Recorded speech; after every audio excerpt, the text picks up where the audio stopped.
Okay, and we are back rolling live here at the Envestnet Elevate Conference in Las Vegas. And our next guest is we've had a relationship, a LinkedIn and kind of phone relationship for about a year. John O'Connell, who is the founder and CEO of the Oasis Group. John, thanks for joining us. Thank you very much for having me, Chuck. Okay, so I know what you guys do, and I think a lot of people know what you do, but for the audience benefit, what exactly do you guys do at the Oasis Group? So we're a research, training, and consulting company. On the research side, we do more of an empirical-based research, and I'll explain what that is in just a minute. Yeah. On the training side, we do video-based training. It's available on our website. People can go and they do the training and then take a test, self-paced. Oh, okay. And then on the consulting side, we help people with everything around their data. That could be their advisor tech stack, which is how they gather their data. That could be cybersecurity, how they secure their data, how they own their data, which is going to be like data lake, data warehouse, data fabric type of stuff. Mm-hmm. And then finally, how do they mine their data, which is going to be data analytics. But on the research side, when I say we do empirical research, a lot of the research that's in the marketplace today is survey-based research, and there's great value in that research. But it does not give the service provider the opportunity to really get their message out there, so to speak. Yeah. So what we do is we do empirical research. We basically put all the service providers through the same set of questions, and then we can rank their answers based on how they stack up against one another. All right, so I like that. And we were talking a little bit before off camera. It's kind of like Consumer Reports, right? They'll bring in like 10 different vacuum cleaners and try to vacuum that same piece of, portion of the carpet or whatever it is and see which one is cleaner. It's kind of a silly analogy, but it's the first one that came to my mind.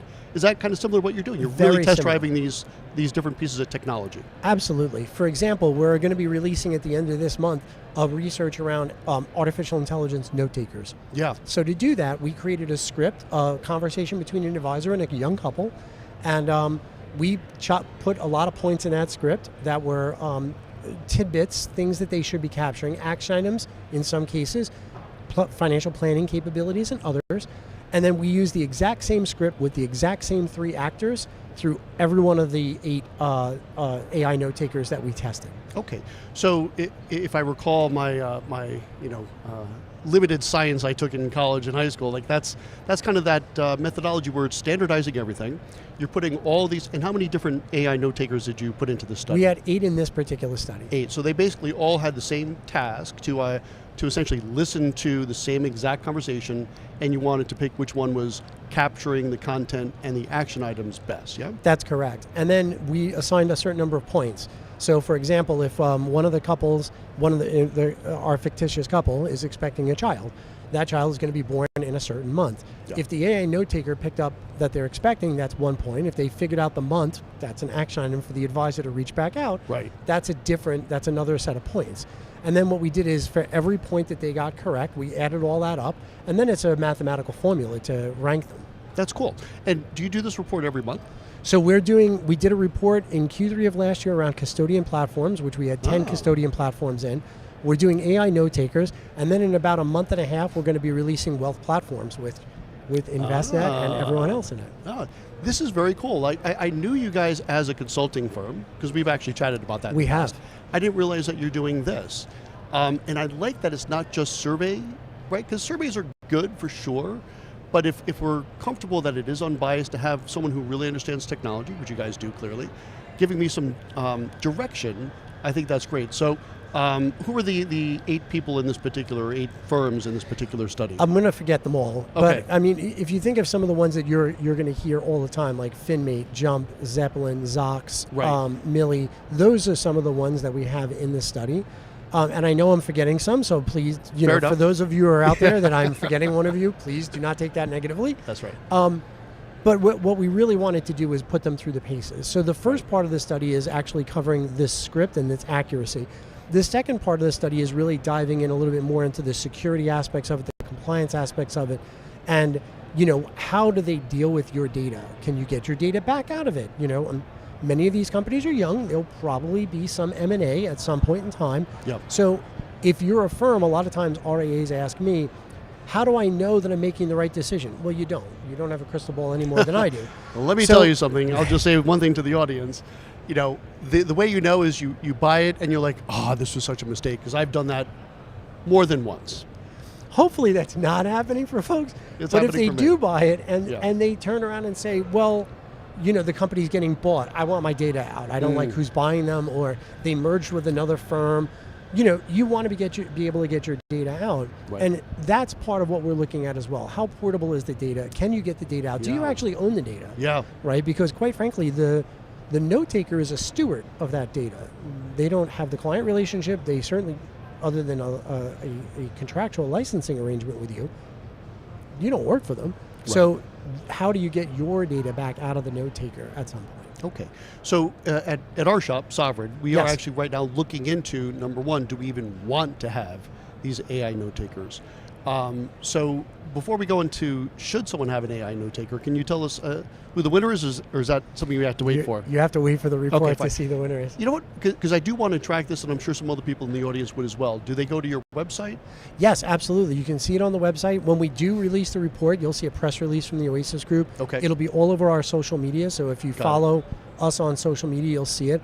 And then my newsletter has now grown to 106,000 subscribers in the RIA and IBD space. Congratulations, Thank you man. so That's much. nice. I didn't know it got that big. Good for you. Thank you so much.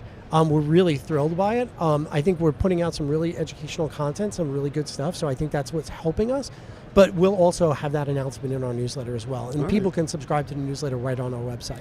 All right. Well, I see this being a recurring thing, having you on whenever you have one of these reports, because I think that'd be really cool to see. Thank you very much. I'd love to. All right. So let's go just a little bit longer. I know we don't have too much more time. Yes. But let's talk for just a moment, because again, we were talking about this a bit off camera. Should advisors have an AI note taker? Because that's the one thing that we're struggling with. So we have this AI note taker. I definitely have to read that pretty carefully, because if there's something there that the AI misunderstood and it goes into my CRM, I think I'm pretty bound to that now. You are bound to it. I mean, your CRM is going to be your books and records. So if you're going to use an AI note taker, any technology should be a force multiplier to the human being that's using that technology, right? Yeah. It's like an Iron Man suit. It's a cybernetic augmentation of you. Yeah. So using an AI note taker, I think, should help you to save a lot of time, right? Number one, we use AI note takers in the Oasis Group. I do find that it enables me to stay more focused on the conversation with the client that I'm having, because I'm not thinking about what you just said and trying to write that down. Yeah. As soon as I start to do that, humans are horrible at multitasking. Yeah. The moment I'm trying to write that note, I'm actually tuning out of what you're continuing to say to me, and I might miss something that's incredibly important to our relationship. So having the AI note taker is fantastic for that. That being said, there's a couple of concerns that you want to have around that. Number one, do you have any guardrails set up around this? You should have an AI acceptable use policy that explains to your team members, this is the expectation if you're going to use a note taker. For example, the expectation we have is we're not going to retain the recording. We may not retain the transcript. We are going to retain the action items in the notes, and that you are accountable as being a participant of that meeting to review those before committing them to our books and records, which would be our CRM. Right. Because once it's in the CRM, that's books and records. That's the SEC has access to that. At that point. That's the SEC's gospel. They're going to read that, and they're going to say this is what was said in the meeting. Yeah. I'm going to give you an idea of why you don't want to keep the transcript. AI today, and I know my AI friends out there will tell me, John, we're getting better at this, but we're not there yet.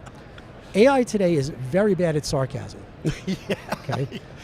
I'm a New Yorker. Sarcasm is kind of in my blood, right? So if someone were to say to you, with the market, I just want to sell everything, and you go, yeah, that's a great idea. Sarcasm, that is not a great idea. Yeah. You should not sell everything. Anyone would know that, right? So, however, what's the AI note taker going to pick up? It's going to pick up that you said that's a great idea. And you know when you're going to figure out that that's a bad idea? When some attorney is waving that transcript in front of you in court. Absolutely. During that lawsuit and says, but judge, he said that's a great idea. That's Clearly, he misled my client, right. And there's damages and all these other things that go with it. So you should not keep the transcript. You should edit those notes before they go in your CRM to make sure they actually capture the tenor of that conversation. Right. I think that is absolutely critical. And we talk to our advisors about this all the time. It's like, once there's an email, anytime you write an email, assume that email is being read in front of an arbitration panel. Absolutely. Because I tell you what, if there's some way to misconstrue something, the other side will definitely try to do that. Absolutely. Now, do I think you should use AI to make sure your emails are written better? Like if you write an email every once in a while, again, New York, every once in a while you write an email and you're like, that's pretty terse. You can put that in AI and say, could you please soften this? Right. And keep it factual. And then AI will give you a very nice email that's very factual and still maintains the point. those are really great uses of AI, right? Sometimes you're just in a bad mood. You write an email and you're like, oh my goodness, Abraham Lincoln was famous for writing letters that never got mailed. Sure. Famous for it, right? He would write letters to his generals about how things did not go well, and they never got mailed. Right. And that probably saved him a lot of heartache in the end. So there are great uses of AI, but I'll come back to that acceptable use policy. You should not have AI be generating an email that just automatically goes out to the client. Not yet. We're not there yet. Not even close. But can AI rewrite an email for you? Yes, it can. Can AI make your writing slightly better? Absolutely. Will it put all the Oxford commas in the right place? Sure will. So those are areas where I think it's an augmentation to what you want. And then you read that at the end. You have to have the human in the loop. I like calling it that human in the loop. Yeah. As long as you maintain the human in the loop, because the humans are going to be held accountable for what that technology delivered. You have to have a human in the loop to maintain the risk factor of that accountability. All right. Well, I tell you what, that's a great place to put a pin in it for today. John O'Connell from the Oasis Group, thanks a lot for joining us. Thank you so much for having me, Chuck. I really appreciate it. It's my pleasure. So, very good. As you can see, we love coming to these conferences. We get all these subject matter experts, and we've got one more to go for today, so I'll be back in another hour with some more content for goRIA, fueled by Investment News. See you then. Thanks. All right. John, thanks again.